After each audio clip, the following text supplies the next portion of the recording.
Let's talk. Expressing preferences with, what do you think of? Hello everyone. Today, we're diving into a crucial aspect of conversational English, asking about likes and dislikes. Our focus is on the phrase, what do you think of? And we're going to discover how to use it with nouns. What do you think of? Is a handy way to ask someone for their opinion or preference about a thing, a person, or an idea. It's a versatile tool for initiating conversation and learning more about someone's likes and dislikes.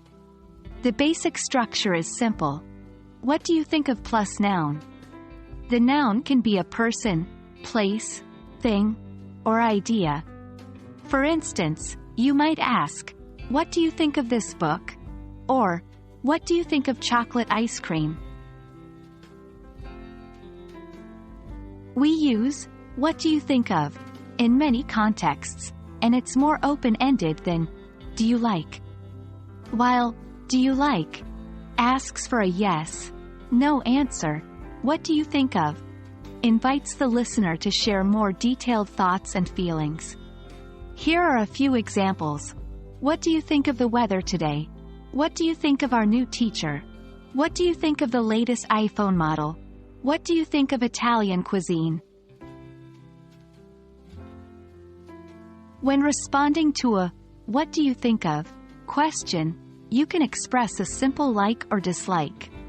Still, you also have the opportunity to give a more nuanced answer.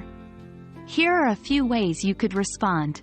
I love it. I don't really care for it. It's okay, I guess. I think it's overrated. I've never tried it, but I'd like to. You can also offer more detailed opinions, like, I think the new teacher explains things very clearly, or, Italian cuisine.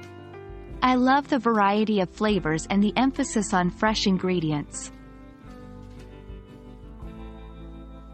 There you have it, friends. Now you know how to use the phrase, what do you think of, with nouns to ask about preferences in English.